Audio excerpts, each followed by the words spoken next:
Este vídeo é feito por fã. Caso tenha condições e deseje apoiar o autor e a editora, para que continuem com a publicação da obra, considere comprar a Light Novel pelos meios oficiais. Capítulo 23. Homens Congregados. Parte 1. Terceiro dia do mês baixo fogo, nono mês, 401. A fadiga acumulada de Brahim o atingiu toda de uma vez. Assim, ele dormiu por quase o dia inteiro ao entrar na casa de Gazef. Ele acordou para comer um pouco e depois voltou para a cama. Ele não queria admitir, mas a casa de Gazef era um lugar que ele podia se sentir seguro.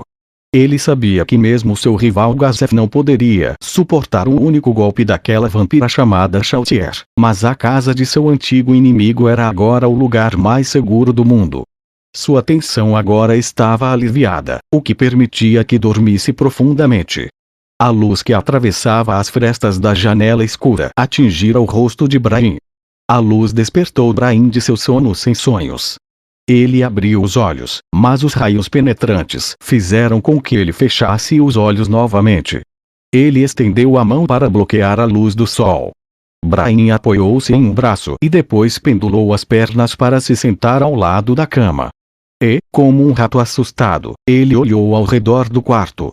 A simplicidade do quarto era bem diferente do esperado, tinha um mínimo de móveis e a panóplia de Brahim estava empilhada em um canto. Este é o quarto que o capitão guerreiro do reino usa para receber convidados? Enquanto Brahim olhava ao redor, ele deixou algumas palavras sem som saírem de seus lábios, a falta de pessoas o deixava à vontade. Então, ele se esticou e suas articulações emitiram ruídos, agora o corpo rígido relaxava e o sangue circulava mais uma vez. Um enorme bocejo escapou dele. Será que o pessoal dele passava as noites aqui? Devem ter ficado desapontados. A razão pela qual a realeza e a nobreza levaram vidas tão luxuosas não era simplesmente porque gostavam disso, mas também pela vaidade, para proteger sua imagem. Da mesma forma, quando os homens vissem o estilo de vida opulento de seu líder, isso estimularia seu desejo de fazer um nome para se lhes dar motivação.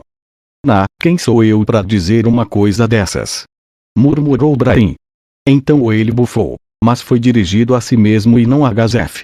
A provável causa seria que agora ele tinha se afastado da beira da loucura, o lugar onde ele quase havia sido levado por aqueles choques mentais.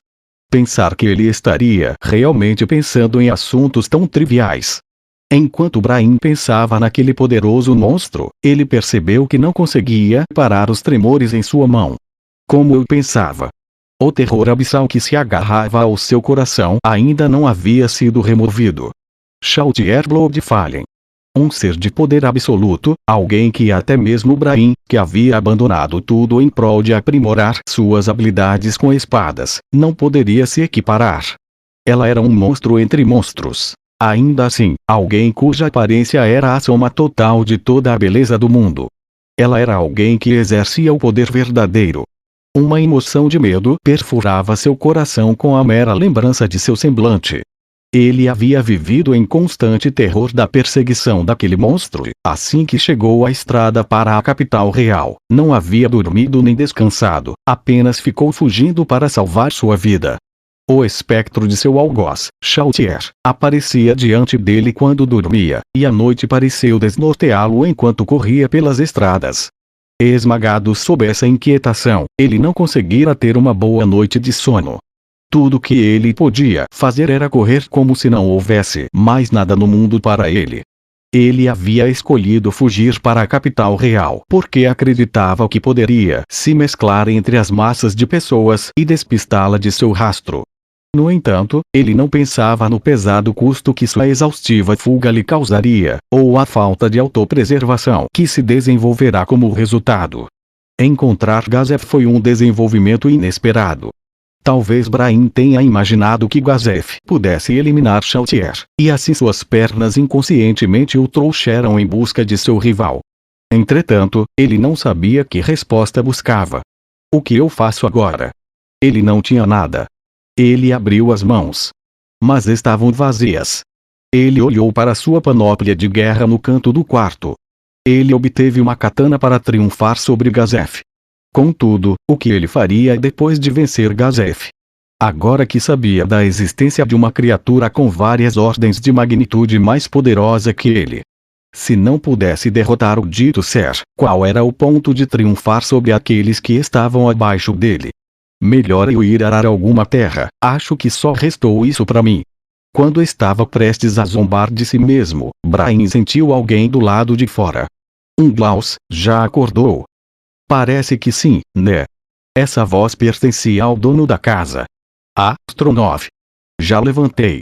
A porta se abriu e Gazef entrou no quarto. Ele estava totalmente equipado em sua panóplia. Você dormiu bastante. Fiquei até assustado de como o seu sono estava pesado. Pois é, obrigado por me deixar descansar. Me desculpe pelo incômodo. Não se preocupe com isso. Agora eu preciso ir ao palácio. Mas quando eu voltar, vamos conversar sobre o que aconteceu. Tem certeza? É tão terrível que pode acabar como eu. Mesmo assim, tenho que ouvir. Eu acho que será melhor beber um pouco nessa conversa, vai aliviar o clima. Sinta-se em casa, fique à vontade.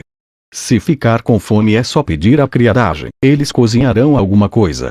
E se quiser sair, tem algum dinheiro? Não. Mas, se eu precisar de alguma coisa, posso vender meus itens mágicos. Brian mostrou a Gazef os anéis que ele usava. Tem certeza? Isso não é nada barato. Não tem problema. Não me importo mais. Ele havia comprado esses itens para derrotar Gazef. Agora que sabia que não havia sentido em fazê-lo, que significado havia para valorizar essas bugigangas? Esses itens custam caro, é difícil achar um comprador. Difícil até achar alguém com tanto dinheiro passeando por aí. Aqui, use isso. Gazef jogou uma pequena algibeira de pano. Brian pegou, e ouviu o som de metal tilintando em seu interior. Então aceito como empréstimo. Muito obrigado.